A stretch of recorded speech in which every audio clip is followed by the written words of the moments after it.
ma'am, for this nice introduction. And I would say that, as sir said, that sir has rightfully, set up this tone for this whole session, that why UGC NET is actually required and what is the career. I mean, what is its important in the career guidance, and why as to you should pursue. Like how why you should pursue your career into that. So before going into the presentation, which is the formal presentation that I will share with you a story, and I will tell you that why this orientation program is kind of special to me. So during November of 2012, I was recruited into IRCTC, and within 2 years of time, so by November 2014, I kind of realized that even though it was a government job, it's kind of not my cup of tea, because I had a passion for teaching, and so I thought that I will leave it. Now the thing is, you can't just leave something just because, you can't just leave something just because you feel it. So you need preparation. And I remember very correctly, if I'm not wrong, I decided in September that I will forward my resignation, and by December the UGC net will be appeared. I mean, I will appear the UGC net. Now, having said that, you are leaving a job without any certain guarantee that you are actually going to crack it. So I needed to be, many people thought that it's foolish, and till now also many people think that it's foolish, but in my mind, I have never repented for what I have done, and I am quite progressing well in this path. But that's not the important part of the story. The important part of the story is that I had only 3 months to prepare this for this exam. I had appeared this exam when I was in my second year of my tourism studies at Pondicherry University. And let me tell you very honestly, I failed miserably. I failed miserably. Uh, so I failed miserably, and it was not even 40 percentage of mark that I could secure during the first attempt. So all of you who have attempted this exam for the first time and failed, let me share with you that I am one of you, and I share the same stage. Probably my good friend Pinaz is better than me in terms of this one, because she might have cleared in the first place, but it was my second place, and there was no other way as to, like, if not JRF, then there was nothing. So my resignation was on, and we had 3 months of time to prepare.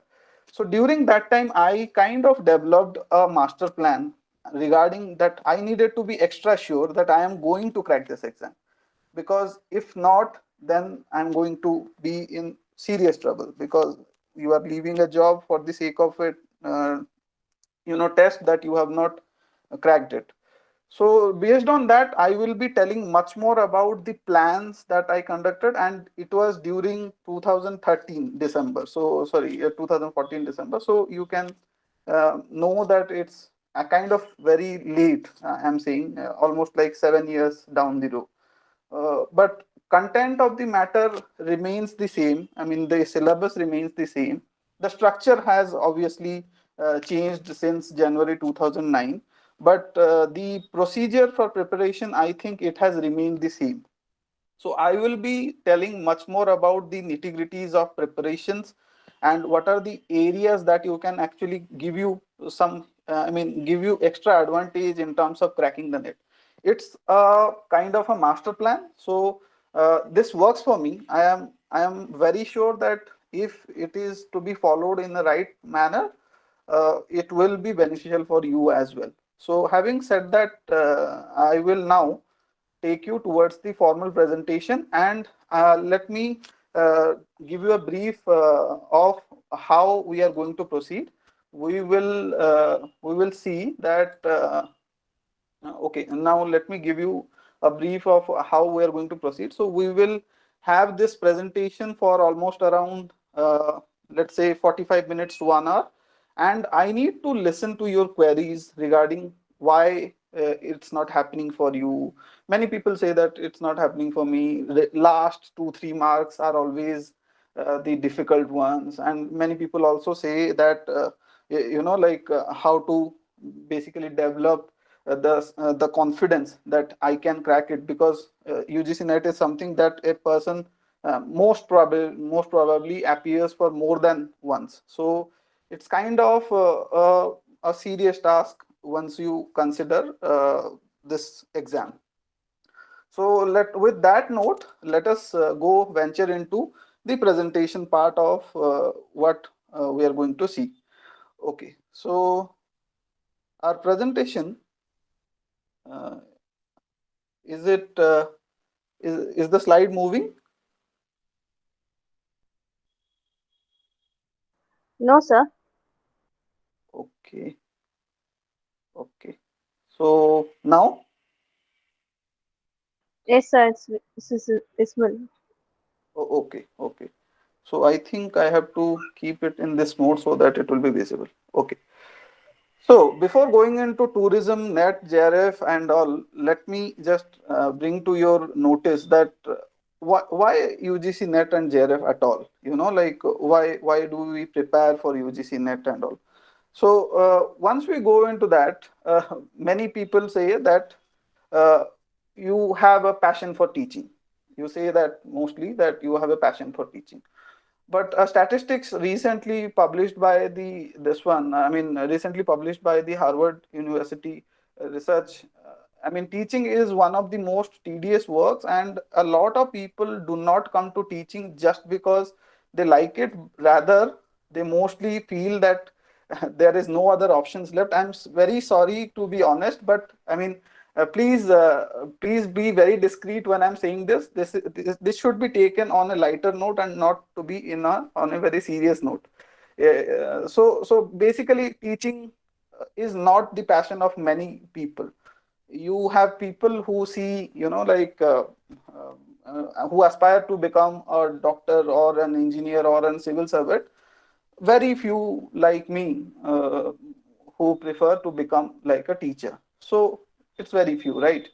Now then many people say that they like research. You like to be a researcher, but to be honest, once you your research life starts only after you, I think, only after you join your PhD, then only your research life starts. So till that time, I am kind of very sure that you are not into that groove of being a researcher. And nobody in India, mostly in social sciences, nobody, very few of them, think of becoming a researcher. Then comes the thing that teaching is actually a lucrative job. But as Balachandran sir or maybe my dear friends would agree with me that teaching is definitely not one of the lucrative jobs, because it is having a lot of pressure from, you have a lot of administrative works to do, as well as the academics things to do. So teaching is, not one of the most lucrative jobs, and the pay is also in India. The pay is also varying very. It's a very average kind of pay. Working hours, this is one of the most said things, that working hours are very good in academics. Again, my good friends like sir and Reshma ma'am or Ashraf will agree that definitely working hours are not that great. Sometimes you have to work till night also, and sometimes you have to work on Sundays also. So it is kind of a thankless job mostly. Then social status is enjoyed by the academicians. Yes, to an extent, yes, social status, definitely some people. But if you go deeper into the, where now I am drafting a paper on what is the motivation of, joining the tourism industry or tourism course among students. So now what we are finding is the underneath there is the factor that tourism industry is becoming vulnerable, and job security is not guaranteed in tourism industry, especially in the context of COVID-19. What is happening is tourism industry is taking a lot of hit, and so we will now, in the days to come, we will see a lot of people shifting from the industry towards the academia. Okay, so that may be one of the reasons for which a lot of people are now, and if you see the statistics also, I was referring yesterday that civil services exams I mean, their number is actually kind of very vulnerable, and now it's changing. In fact, it is decreasing, whereas people are opting more for net and JRF. So this is becoming a competitively, difficult thing to, or difficult task to, test to crack.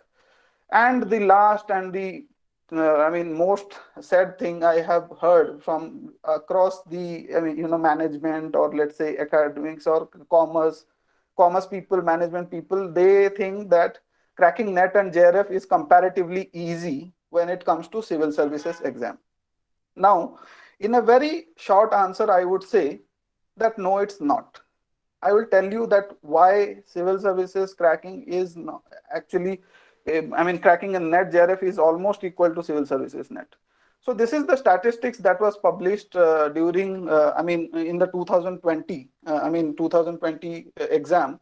And if you see here, then you will see that, I mean, success rate that you see in net is around 4.7 percentage. Okay, 4.7 percentage is also not that bad, to be honest, but keep that in mind, that 4.7 percentage, right? Then you also see that success rate in JRF is 0.7 percentage. 0.7 percentage in a sense that 7 people out of 1,000, it becomes tough. Okay, then it becomes tough.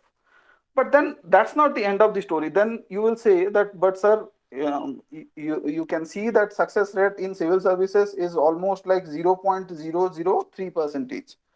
Now the thing that differentiates net exam from the civil services exam is the fact that who are you competing against? You have to see.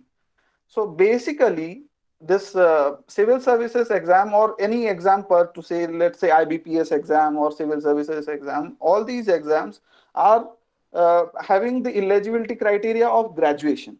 So automatically, so very organically and very simply put, that obviously a lot of number of people will, appear for this one.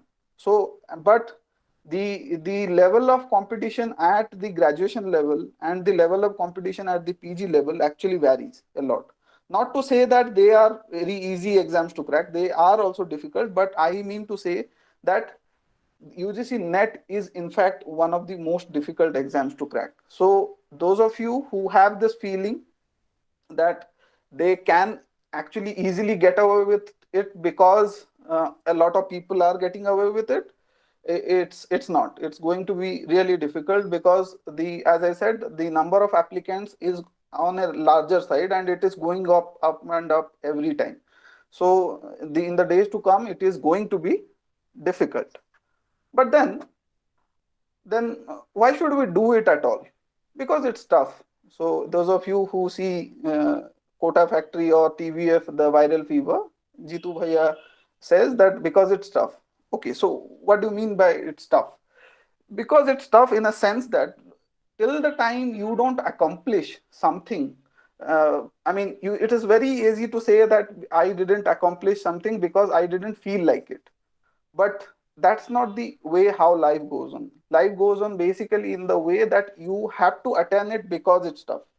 A research finding shows that getting something, achieving something on a higher note gives you a sense of purpose, gives you a sense of living, gives you a sense of vision. Okay, so you need to try this, you need to crack this exam because it is tough. Okay, now having said that, just working hard, it's not going to, it's not going to make it easier for you. Because I have seen a lot of people, and there are people in this room also who have seen that, who have appeared for the exam, and they would agree with me that UGC NET in the beginning portions, it looks very easy on the paper, but what happens is once you go into the exam, it gets tougher, because the cutoff mark percentage and the margin of error is kind of very narrow. So most probably you will see that since negative marking is not there, people think that it's a good thing that negative marking is not there, but that gives you, I mean, that takes away a lot of clarity and accuracy from your mind. So I always prepare in a sense that there is very less sense of margin of error. Okay, so margin of error, you have to keep in mind that even though there is no even though there is no negative marking, still the margin of error has to be kept very high. You should precisely and particularly know what is the answer, and that's how you will crack. Now, having said that, as I said that I had gone through a master plan that I will be telling you. Before that, let me tell you about this, and this is very important. All of you know it, but I will tell you what are the nitty gritties and what are the minute issues that people actually leave, because of which they could not crack or they are not able to crack, or maybe they are going to appear, and this is the these are the things that may, I mean, they that may uh, be left if they don't if they don't concentrate on. So obviously paper 1 have 50 questions, as you know, may be knowing that, and each query is 2 marks, and paper 2 consists of 100 questions which carries 2 marks each. Now, the interesting thing is, most probably, and it has been seen in the last, 10 years or so, in the last decade, I would say, that the difference between net and JRF is 5% to 7%. Now consider this thing properly. So it's basically saying that, let's say, 60% is the cutoff mark for tourism, right? So 60% is the cutoff mark for tourism. So out of your 300, you are getting 180 marks, right? And let's say the cutoff mark for the JRF is mostly 5% higher, so 65%. So it is becoming 195. Now the thing is, this is a matter of how many questions. This will be a matter of, let's say, 150 into 5, hardly 7 to 8 questions. But these 7 to 8 questions are going to decide your fate.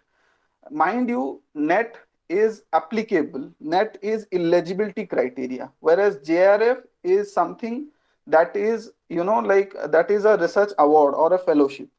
So when you are targeting, even though you are not, applying for JRF, maybe some of us, like, who are who are crossed the age limit, they might not be applying for JRF, but they have to make sure that, as I said, the margin of error should not be kept as low because negative marking is not there. Similarly, one should never target for net.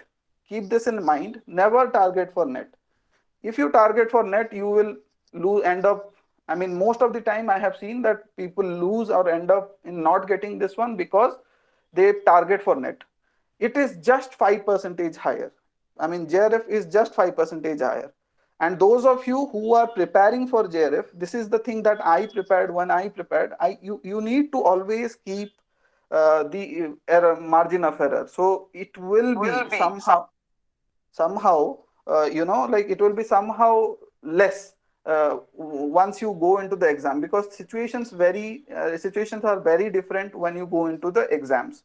Okay, so what happens is, basically, always keep, if 65% mark is your cutoff for JRF, those who are preparing for JRF, please keep at least 5% as your backup. Okay, because you never know, as I said, competition is going to increase. So obviously 5% backup has to be there. So those who are preparing for JRF, let's say 70, I prepared for 70, I got 72, that's a different thing. But the thing is, you have to prepare for 70 if you are going for JRF. You cannot be satisfied with 65% and still become this one. Then those who are preparing for net because of time issues or something, you can still opt for 65% or higher if you want to get to net, because your most of the time, we aim for the things, as they say, that you aim for the stars. So if you do not end up in the stars, you at least end up in the sky. So that's one of the things that you have to keep in mind while you are preparing. And this is the very background, I will say. Then paper 2, and this is the structure of the syllabus. Most of the time, people confuse regarding the 10 units, but I would give you a very short hint of why tourism administration is kind of more difficult than your management exams. So, tourism paper or paper 2, which we are going to discuss more about it, uh, consists of almost like an amalgamation of a lot of products. Okay, so fortunately or unfortunately, tourism is considered nowadays as a master's degree, this one, professional degree courses. And there are many institutions who are converting MA tourism to MBA tourism. So what happens is, so you have a component of those of you who are from masters in tourism, MA in tourism, you have to keep in mind that you have to prepare well for another two components, that is management and accounting, and marketing and tourism marketing. Please note these two things, these two terms, management accounting and tourism marketing, because when you are doing MA tourism, even though you are going through subjects, or you may have subjects of that sort, but you are not completely planned, or you are not completely ready for this one. So those of you MTTM, or let's say MA tourism, they have to be extra careful about these two subjects, and they have to get through it. Those of you who are from MBA in tourism, obviously they have an upper advantage here. Then something which is very peculiar to this particular subject, tourism administration and management, is the introduction of the hotel management course. Okay, so hotel management, and you have two actually, hotel management and service industry. So these two, I mean, this one subject, this is a very peculiar subject, because not many of us, even though we generally have a subject in our graduation degree, we are not fully equipped with the hotel management subject. So those of you who are having MBA tourism, they will have to prepare for one extra paper, which is the hotel management. And those of you who are having master of arts in tourism, these two papers are extra. And mostly this is my experience after talking to a lot of people, because I guide a lot of people for NET and JRF. I have talked with them, and mostly it is these five papers that makes a lot of difference. It is these five papers that make a lot of difference. Why it does make a lot of difference?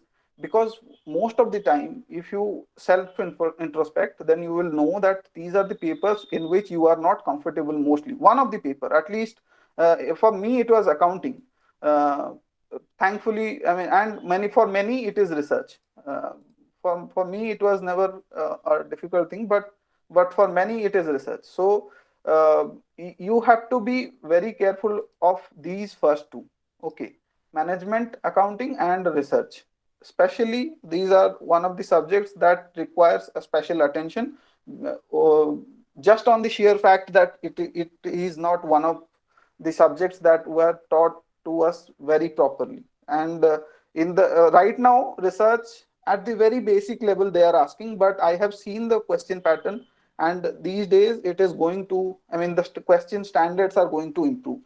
So it is going to be difficult once you are, the exam is going to be difficult. Then people say that yeah, I mean, you have good chances in tourism because because you belong to tourism, your syllabus is limited, and so you will have good chances. To make that thing, I mean, very clear, you can see that it doesn't depend on the number of questions attended. Rather, it depends on the number of applicants who apply for the exam. So having a syllabus, okay, I will agree to a fact that up to a certain extent our syllabus is kind of lesser than the basic sciences, or this one, basic sciences, or let's say social sciences. But what makes it difficult is it doesn't depend on how many number of questions you attend. Rather, your competition is not against the questions, your competition is against the person who, the number of person who are applying. So it makes it difficult. Other than that, lesser chances are there because hospitality people also appear for that. Okay, so hospitality people also appear for the tourism administration. For some reason we have not clarified. I mean, government of India is actually looking forward for an Indian hospitality exam, but it has not come to light for now. So you have lesser chances, because the applicant numbers are not going down, and second, because you are also competing against the hospitality people. And for the hospitality people who are out here, you have, I mean, your situation is a kind of much more troublesome, because you have to know all the subjects of tourism that you may not have, your hands on before that. So this makes it a kind of difficult. And in the coming days exams are expected to be tougher, that I have been telling, so I won't make you afraid more. Rather, I will tell you the solution. So these are the what do you say, these are the things that you have to keep in your conscience before you appear for this one. Many of the time, oversimplification of the exams, or thinking that the exam is easier, that makes things worse. And I have seen, in a lot of cases, my experience says it is not the smartest person who wins the race in UGC NET and JRF. It is rather the person who is hardworking who wins. But not that to say that you don't have to be smart. You have to be smart, but at the same time, you have to be, hardworking also. So these realizations should come once you are once you are preparing for the exam. But so now that I have made you afraid enough, or now that I have scared you enough, now let me tell you that how to do it. I mean, this is the way how I did it. And as I said, I had only almost around I had a lot of trouble, because only 3 months for preparation, but I designed this plan and I prepared as per that, and it kind of worked for me. Okay, so this is a step by step process, and that's why it is numbered. It's not pointed, it's number. So you can take, you can also make your own, flow chart, or you can make your own blueprint of the whole program that you are going to, go through while you are preparing for UGC, NET, and JRF. Okay, but this is my plan, and some of you who like it, and I think this is a very foolproof plan, because you have a lot of chances. You are not leaving around any of the issues that should be covered. So let's begin with the first step, which is the getting familiar with the syllabus. Most of the people I have seen, what they do mistake is, what mistake they do is, they basically directly jump into the subjects. Okay, directly jumping into the subjects will actually, haphazardly uh, ruin your plan. It can actually make you confused. So first thing that I did is, I started, I mean, when you are going to cut a big tree, what you have to do is to understand that where is the weak part of the tree. And when you apply pressure on that, then the no matter how big is the tree, it will fall down.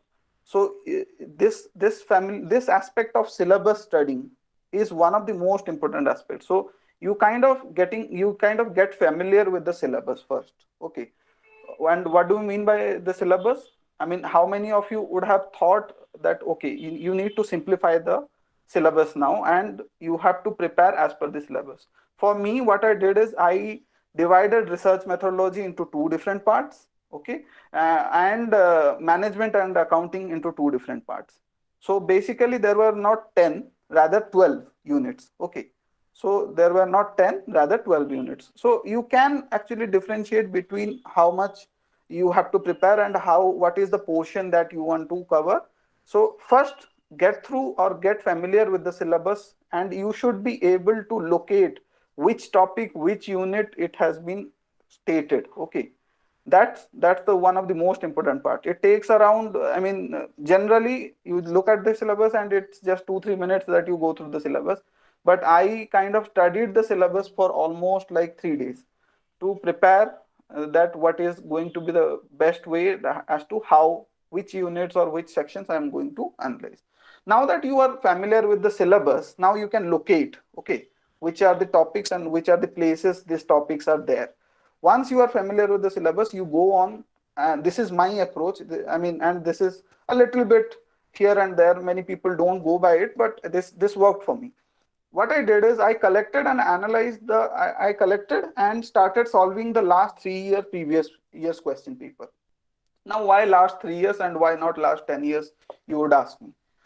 I collected and analyzed the last 3 years question paper not to know that what is the question that are coming, to identify what are my strengths and my weaknesses. Okay, so you kind of go into the solving, you kind of go into solving the question paper so that you will know that which are the sections, which are the areas that you are actually good at, and which are the sections that you are having weakness.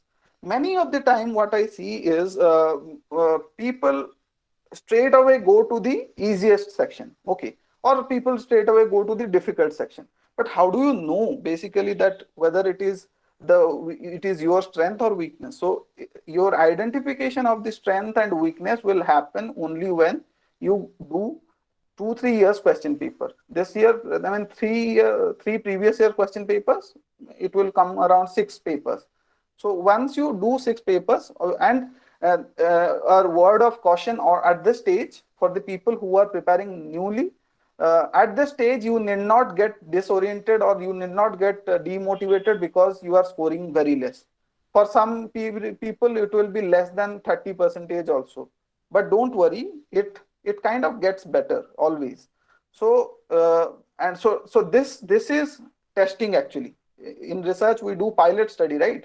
So in this one also we are doing a pilot study. This is not in any ways the whole research, or this is not the whole your performance. This should not be taken as your performance. So don't get demotivated if you score less at this stage. Once you have done the 3 years previous question papers, now you try to identify that what are your strengths and what are your weaknesses. Strengths as in which are the areas you are finding it comfortable in. Okay, you may ask me that, sir, in some papers I found hotel management difficult, in some papers I found research methodology difficult.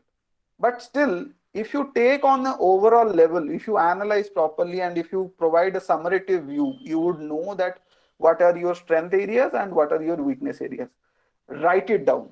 I didn't mention it, but write down your strengths and weaknesses. Okay, because these are the ways how you are going to improve, because these are the things that are going to be improved in the days to come. So a skillful planning, by the end of 1 month you will be able to locate that what are your strengths and what are your weakness and where is the syllabus. Then what you do is, now that you know your strengths and weakness, you start preparing the notes. Okay, and I will have a special section on why group study is important, but for now remember that you are starting to prepare notes.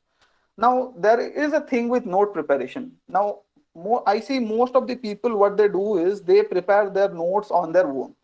Now the problem is there is already a lot of notes in the if you get connected with a lot of people, they would have their own notes.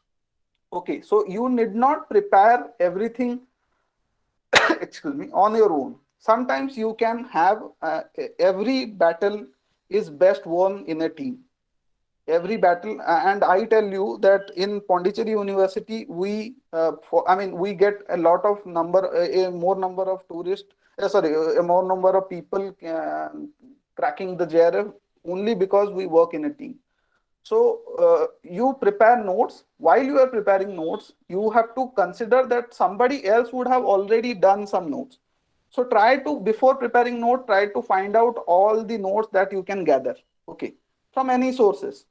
If you have to, if you think that you have to purchase it, it is up to you. I would not suggest purchasing notes, but it is there. There are a lot of people who are ready for the notes thing. Okay, so you prepare in groups and prepare the notes properly. Then one of the places or one of the things that most of the time people lose, or even I also almost missed out on this one, that you collect the distance education material of IGNOU especially, which is the Indira Gandhi National Open University, uh, IGNOU and other distance education like you have Odisha Open University and you have Himachal Pradesh Open University. They have their distance education materials. Okay, and these distance education materials are very important sources. One, because and this is very important. It is important because the people who write it mostly makes the questions. Okay, the people who the person who is writing, mostly, I'm not saying every time, but mostly the people who write these IGNO materials, it is the same people who are going to set up the questionnaires. Tourism is a very small world. So basically, those are the people who are going to, I mean, our number of professors, and many of you will agree with me that there are not many of the professors who are into, the question drafting and all. So that gives you an extra advantage, that always keep a note of all the state board and distance education materials, collect them. Some reason it is available. Actually, you, if you find it, I mean, if you search for it in a good way, you will find it in no time. Okay, so collect the materials. Then once you have collected the materials, you start, you start studying them. So all these notes in the first stage, then the IGNO materials in the second stage. Then you study it thoroughly. Thoroughly in the sense that you first study it on a very, on a very superficial level. After that, you go in deeper into it. Now, what you do is you collect and practice the last 10 or 12 years question paper. Remember, I had already told that 3 year previous year question paper. Here you have to get another 10 to 12 years. How do you get it? People are still there. At least for me, I have till 2010 and 11. People will have after that. Pinaz will have, I mean, maybe from 2000. I think she would have started from 2012 or something. So get the 10 to 12 years of question papers, and don't just get it, start practicing it. Now this is your main study. This is your main performance, and you need to now link all these 10 to 12 years question papers with the study materials that you have studied. How much of it is going to be, I mean, beneficial for it. So once you have done that 10 to 12 year question paper, then collect and practice last 3 years state board question papers. And this is also important because state boards mostly, again, the same thing, that mostly people who draft the state board question papers, like KSET, or let's say TNSET. So all these exams are very important. I kind of missed this thing because I didn't have time. But those of you who are preparing early, I mean, you try your best to get those question papers. Nowadays, you will get the question banks also. These are the things that nobody will tell you, that you have to get the state board question. Why I am saying 3 years? Because 3 years is the recent times, and anybody who will draft the question paper will obviously go till towards 3 years or this one. Now I have told you up to this stage that this is a preparatory stage. Okay, this is the preparatory stage. This is the first stage of preparation. I mean, you have analyzed your weakness, strengths, then you have gone into the study. I mean, then you have prepared the notes, then you have practiced the question papers. Once you have practiced the question papers, you will know that you have to link the difficult portions with the notes and revise. Okay, this is the most important part. This is the most important part that people think that they can get away with, but mostly they don't get away with it because it's very important.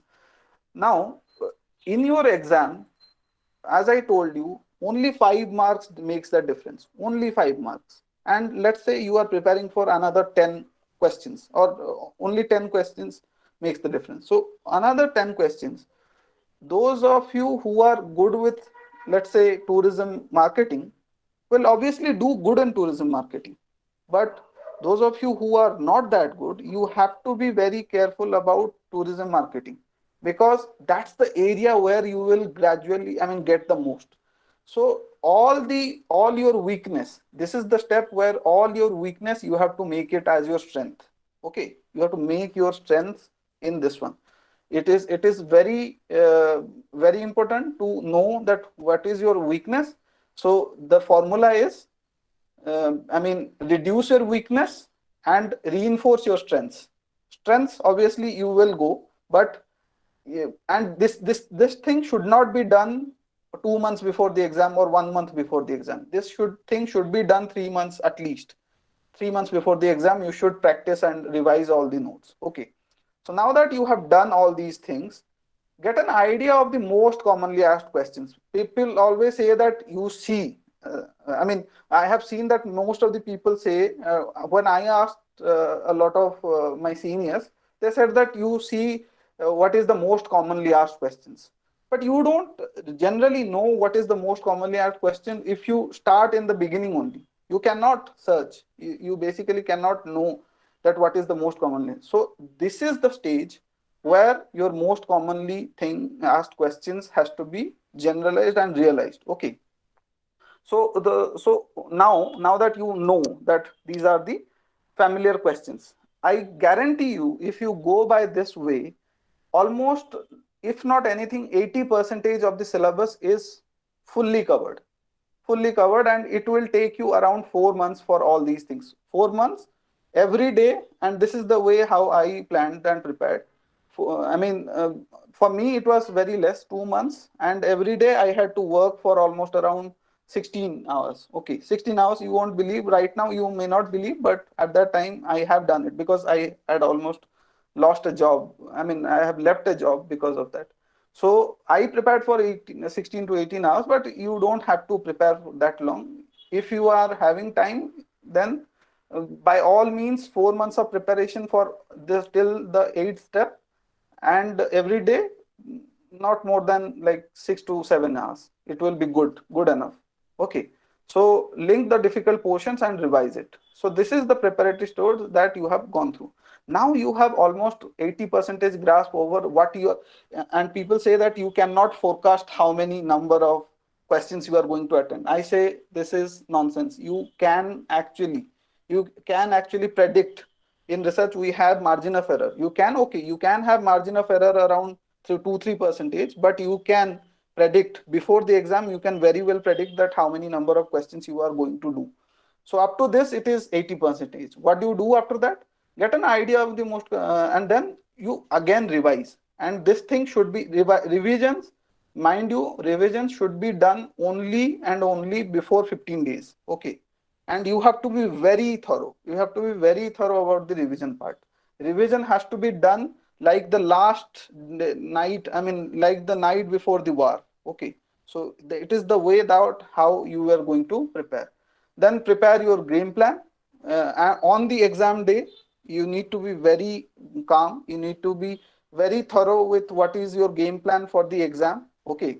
Because which portions are you going to solve first, which portion are you going to solve last, which are the things that you are going to leave it in the beginning. Suppose you have calculation things which will take some time, then you do it on the last. Okay. So or maybe you are very comfortable with maths, so in the first paper you may be directly going towards math because it is a concrete mark. So that all those things you have to prepare, and you have to make a game plan for the D-Day and then rock it. In all these steps, and this is the step that I generally prefer in all this. In all these steps, you basically keep yourself updated in all the matters of tourism. I will give you one of the, I'll give you many number of resources from where you can get yourself updated. Form critical groups and discuss and debate about the current topics. This is very important because see, you are not studying just because you want to pass the exam or this one. You are studying because you want to develop yourself. Okay. uh, I'll get back to you on the PhD questions. I'll finish up this presentation first and I'll get back to you. Okay, so and keep small milestones and achieve them. Okay, so you basically keep a small milestone and then achieve them. Important points to remember, and these are the smaller things, and this is the whole plan, macro plan. This is the micro things that you have to keep in mind while uh, okay, we will take the questions after this session. So please keep your questions. I'll take the questions after this session. So these are the micro plans now. What are the important points to remember as a micro plan? So not leaving any questions because there is no negative marking. As I told you, margin of error should be there. You should always prepare for the best, but still it's an exam and there is no negative marking. So most of the time I see people just leave the questions. 5 questions they don't attend, and this is almost like a criminal offense while you are leaving a question left, while there is no negative marking. So don't leave any questions which is, I mean, because no negative marking is there. Scoring in the first paper, and this is very important, scoring in the first paper holds the key. If you are targeting for 70 percentage, mind you, 40, I mean 80 percentage should be your target for the whole exam. Okay.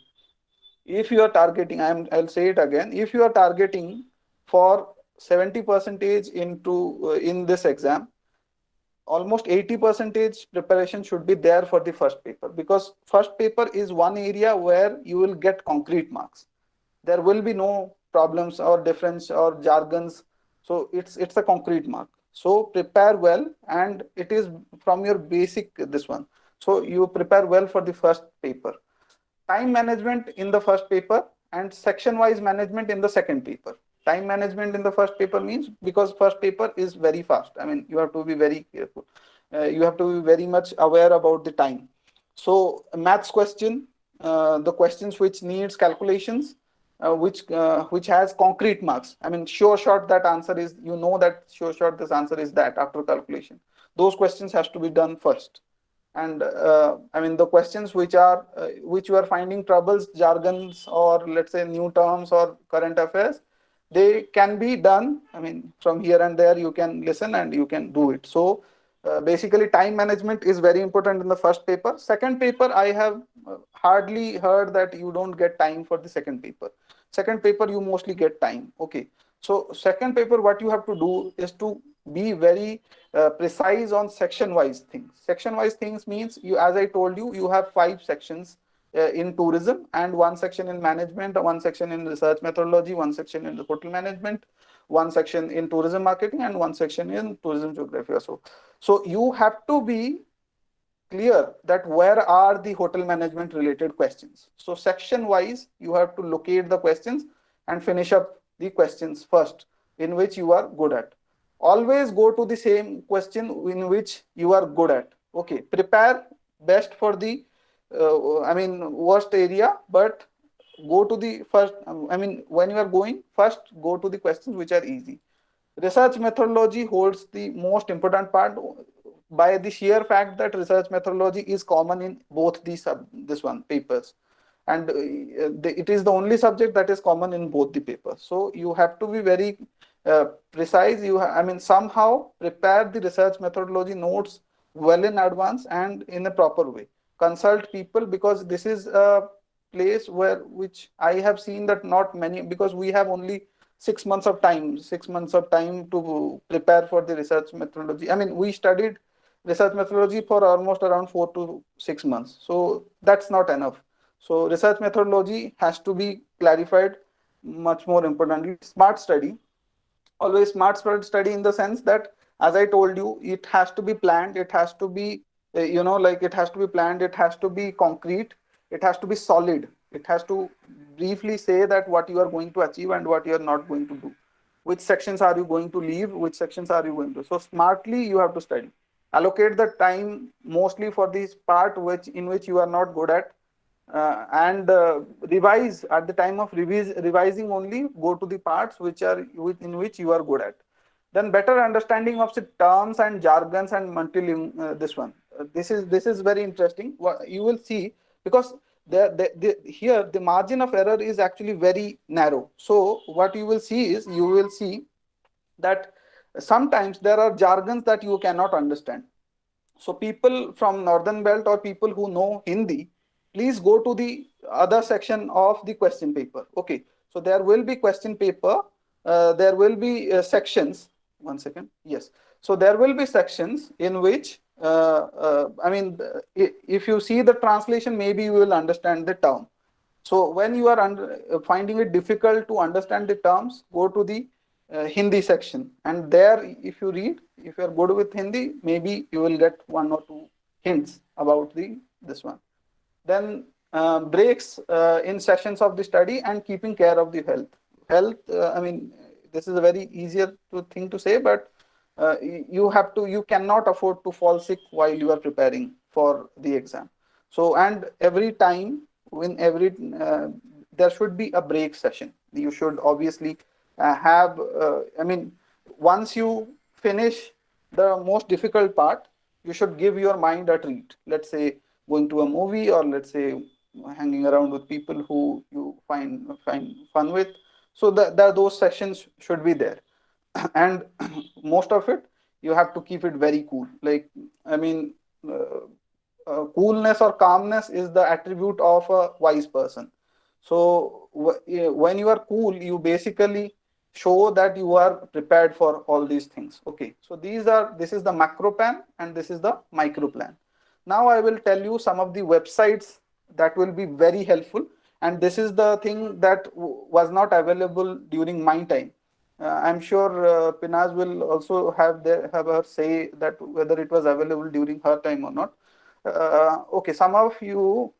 So this is a website that I highly recommend all of you to please, I mean, take into consideration. And at least 5 minutes per day reading has to be done of Tourism Talks. Tourism Talks has been developed by a group of scholars who have been, I mean, who, and it's a very non-profit. It's a non-profit organization, so it gives you all the things free of cost. They have a series of good lectures. They have good this one question papers and previous year question papers and discussion forums. So and they every day they get you the this one Instagram. On Instagram, if you follow them, every day they give you the updated news. Okay, updated news of the tourism world. So Tourism Talks, keep this in mind. Tourism Talks, you have to this one. Then you have to go to news, Google News, and type tourism. This is one of the other best ways that how you can go. Tourism Talks is a very useful website. At the same time, it gives you only brief information. Once you want to study the whole information, you can go to google.com, or I mean, in Google you can go to the Google News and Tourism. Yes. Ministry of Tourism, one of the areas or one of the websites that mostly people miss. All the and I can guarantee you 2 to 3 questions from Ministry of Tourism. It will come. It will definitely come. Okay. So Ministry of Tourism website, and mostly related to policy related questions. How much money is sanctioned? Which are these new circuits that are coming up? How much? Which state is the number one in terms of tourism inflow, outflow? All those things you have to take into consideration. Then tourism breaking news. Tourism. These are the three most important. If you are unable to join in all these, please consider. I mean, please consider studying all these three. Okay. So these three websites has to be properly studied. Apart from that, you have also tourism breaking news, travel and tourism today, travel daily media, and these are magazines basically. So these are online magazines, and this will also keep your mind up to date. And remember, uh, when your mind or when your knowledge is up to date, no, it doesn't just help you in terms of preparation of the exam. It actually gives you a whole idea. Suppose you are not knowing about dark tourism, but you are reading an article in this one about dark tourism. Revenge tourism is a term that has been buzzing around right now. But if you don't read all these, then you will not know. Even though uh, that question may not come as I mean as a part of the general affairs, but it will help you out in the preparation of this one, other subjects also, other tourism subjects also. So these are the most important websites that you have to consider, and you have to, I mean, regularly you have to check all those things. Then, as I told you, being connected and teamwork.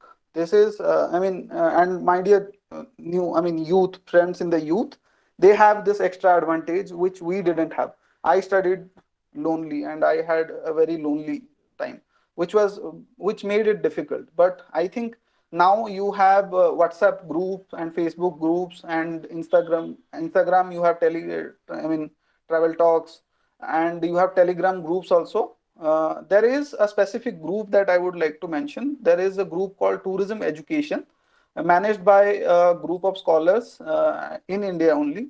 and they give you very good materials and updations about the concepts of UGC net and all. So some of you can consider joining this group also. In Instagram, as I told you, tourism talks, you have to join. So that is there. Preparing notes in team, I have told it so many times, so I would not say it again. Clarifying the doubts from your mentors and teachers. Most of the time we think that the preparation is our game to play, but it's not like so. There is some experience, there is some there is a value of experience that is there. So whenever you have doubts, you ask the people who have already attempted the exam, and you ask them that as to how to like how to understand this thing easily, because consistent understanding of the concept is much more important. So you have to be very much connected with your mentors and teachers, because and who knows, sometimes the teacher itself is the question setter. So so be very connected with your teachers and this one, because they are the people who can spill some beans.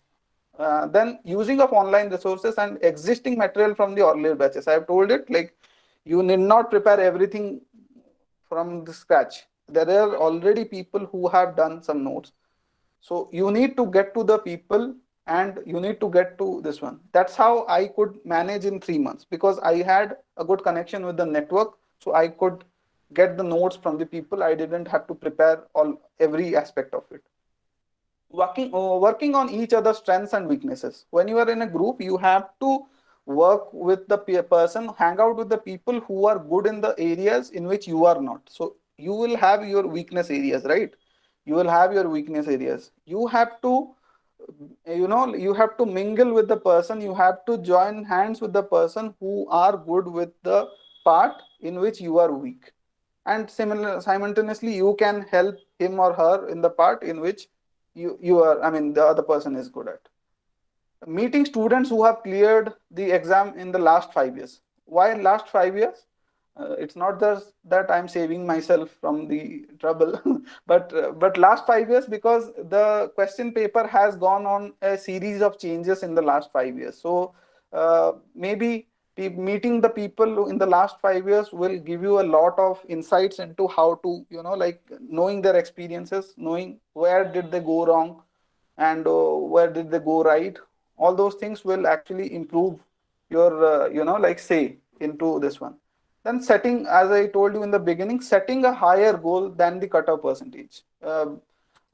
You have to think it like it is this or nothing. It is either JRF or nothing. If you think like that, if you are going to prepare like that, then only you will crack it. The world is already a very competitive place. There is no place for mediocres. We have to be one of the persons who are in the top. Not to say that if we are not clearing, if we are not clearing, we are not one of them. But not trying is one of the most deluded things that you can do. You try for it, even if it is not happening, that's a different thing. But I am sure if you try enough, it's a very easier thing to crack. It's not that difficult. Then finally, share. Most of the time, this is a very common thing that I have seen, that people don't share their notes with each other. This one, I tell you, the world is actually moving at a greater speed than you think. So, and knowledge is the only thing that it grows when you share. So, my sincere request to all of you who are preparing in groups, or let's say who are preparing alone also, share your resources. There is no harm. The other person, it's not like the other person will take away your share of benefit, and you will share, and also you will get your benefits also. So, share is very much important.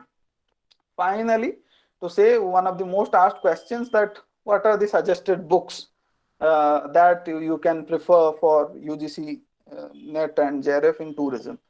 See, to be very frank, it is very less number of books are there available in the market what which prepares you for tourism administration and management.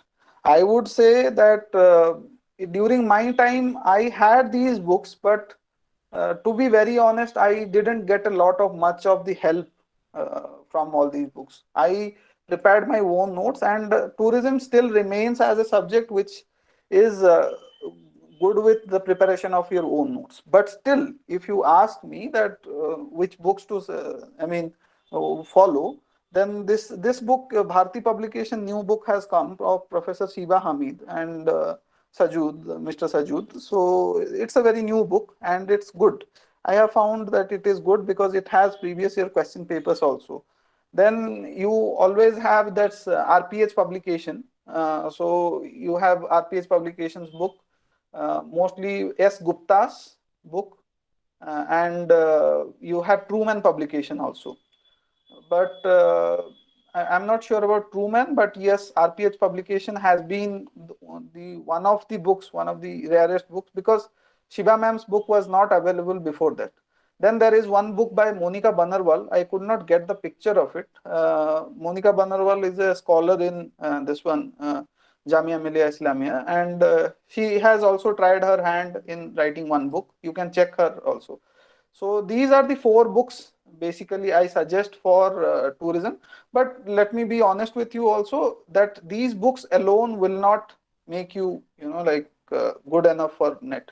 You need to prepare at the macro level and the micro level, as I told you. If not, it will be kind of difficult. It will be kind of, but it will be hit and miss case. And to be honest, nobody wants to be the hit and miss case. I mean, like, you cannot play that with your life also. This is not in the, discussion forum, but still some people ask that what is the first paper, what is the this one. Again, for the first paper, it is more sort of a generic knowledge. It is you cannot acquire that overnight. But still, if I have to recommend, I would recommend Arihant publication or Disha's View, or Oxford now has one, and this is the best one, Pearson 5P publication. So 5 economical publication. It is one of the books which is right now these are good books like Disha View and Arihant. They are good question banks. This one is a very good explanatory book, and Oxford is as usual. They are good. So these are the four books that I will suggest for this one. I would not tell you about the syllabus specific books because I think Pinaz will be better at telling all these things. And anyways, I will leave some part to her so that she will also tell about that. But this is the overall view, and I think if you go through all these processes and if you have seen that you are not leaving any of the tabs open, so you are a foolproof plan, you are concrete in your approach, you are going to the exam in a very confident way. And I bet you, if you do like this, and this cannot be achieved overnight, this whole macro plan cannot be achieved overnight. It has to be a step by step plan. So if you do it properly and the way as it is told, it is obviously a easier thing for you. So with that note, you roar like champions and roar like champions, and let's hope CSK wins this. You can reach me on LinkedIn at researcher PKM. With that, I end my presentation. So I'll take the questions right now. Thank you. Thank you so much, sir. Now Yeah. we move on to the interactive session. We have some questions here, and Ravi Teja Sai is asking for a strategy for last days just before the exams. Very good question, because last few days are the most important things. Okay, so I think what you can do is, the best thing that you can do is to go to the question papers of the last unit and make sure, when you are on the last days of this one, make sure that you are actually doing 100%. I mean, there should not be any question that is not there should not be any question that is not attended. Or when you are doing last 5 years question paper, ensure that all the 100 questions or all the 100 questions are perfectly like done. Any part you cannot leave out. You, if you see any of the gap, then and there you start working on it. And patching, I mean, last few days are the called days of patching. So patch it up everything that you are not able to do. So every question has to be properly, and there should not be any room for last 5 years question. So that will be, I think, good preparation. Okay. Sandeep Kumar is asking, can you please help us to get handmade notes of both papers? The thing is, okay, I would be very honest. What we It's actually your journey mostly. But yes, as I told, there is still some notes and other things that is available. With me, I have some few notes that I will be sharing with you.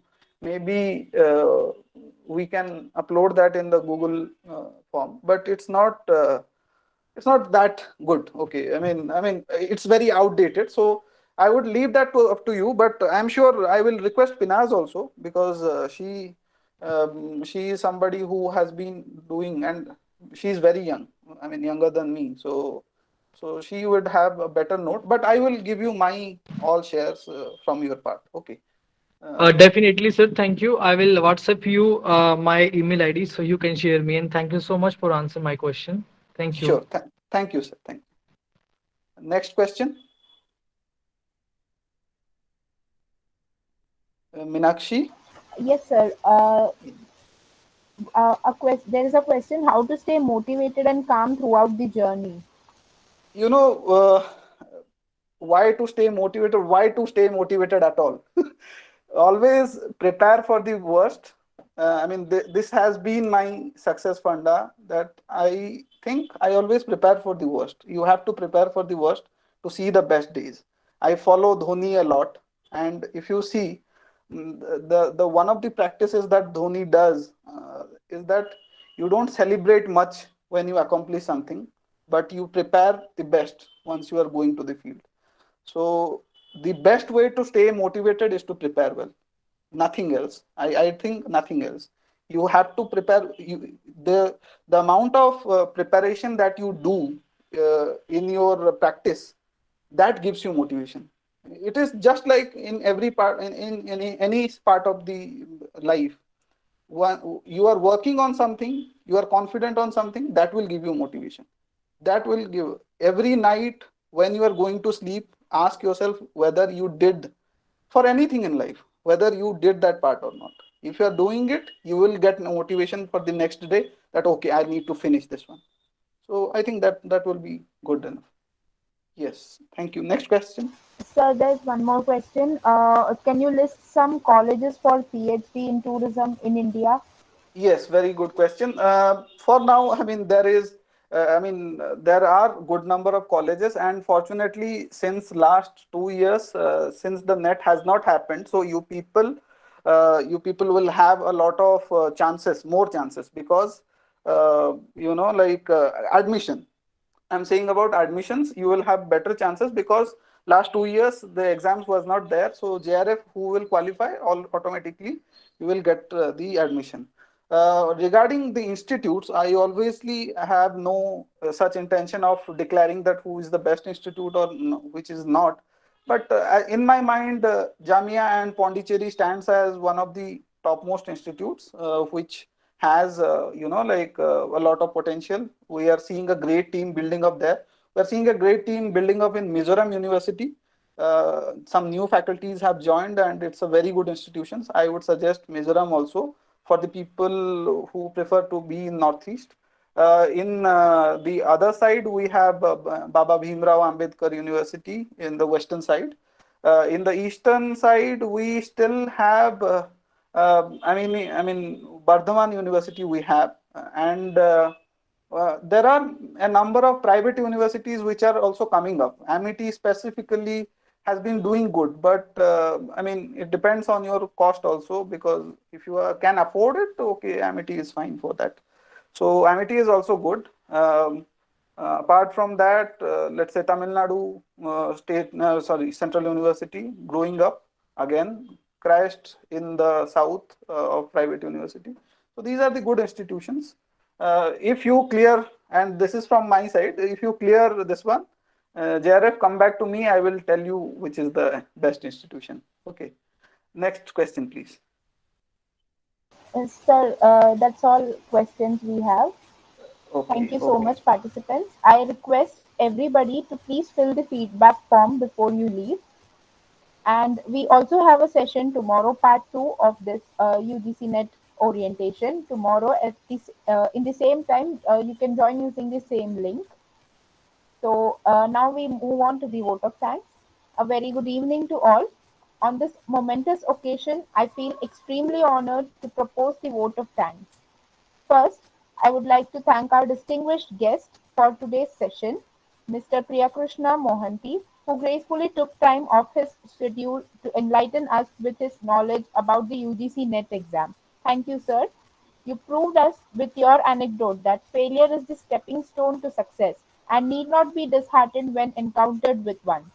I'm sure all the UGC NET aspirants present here are now highly motivated to achieve all the milestones they have set for themselves.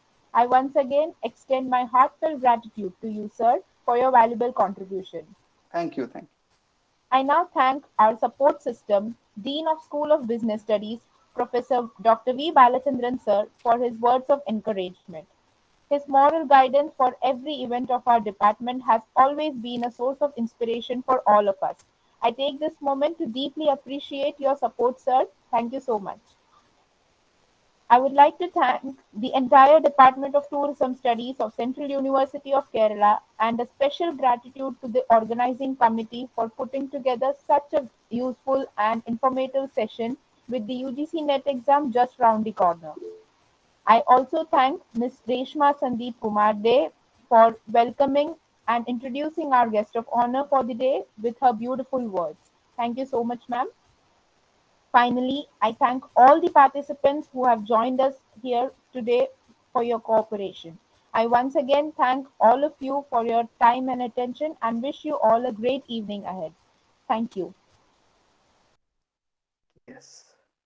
Thank you. So I can leave the meeting, right? I have another meeting to join. So I will, with your permission, I'll leave the meeting. Of course, sir. Thank you Yes, so yes. much. Thank you so much, sir. Okay. Thank you, Thank you. Unikrishnan and Ashraf. Sir, It's You our are my. precious, sir. hello, sir. Yes, yes, yes. You have Yes, sir. any? Yes, yes. Hello, sir. Please, Sir, please. being a distance education student of tourism, sir, I Yes, sir. learn all the things, whatever you point out, it is highly appreciable and intricacy to all the knowledge, basic criteria. So, how can I prepare in micro level? Because it is difficult for me. Because Micro level.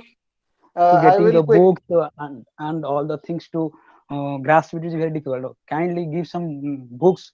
The I will follow and it will help you, sir. I got all the knowledge, sir. I got all the Oh, okay. Okay, if you are asking me regarding the micro level books. plans, it Yes. okay, books. Okay, so there is one specific books that Who Mowed My Cheese. I mean, this is out of the this one, that time management and all. Sir. So that book, Who Mowed My Cheese, it's a very, I mean, Chinese philosophy of managing time. So you can follow that on the, Yes, sir. I mean, on the micro level, as you asked. I think every day has to be planned. You Sir, have to sir, have a plan for every day. 90 days plan. I sir, remember that I had almost like 90 days plan in my hand. So I think that if you plan accordingly and every day and sir. each step at a time, you will definitely get to it. So Sir, I think thank you, sir. definitely. Being Thank you. Thank you.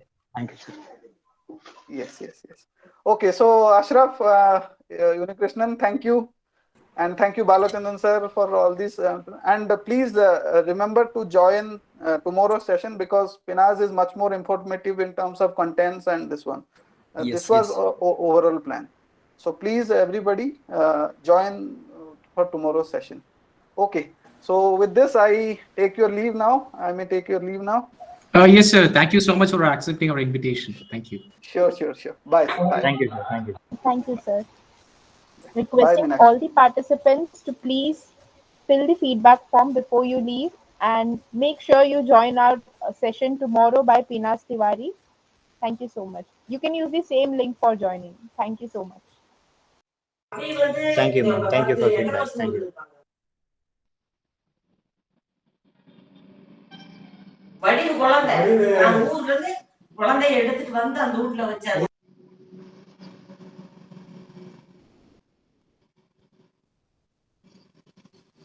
Asif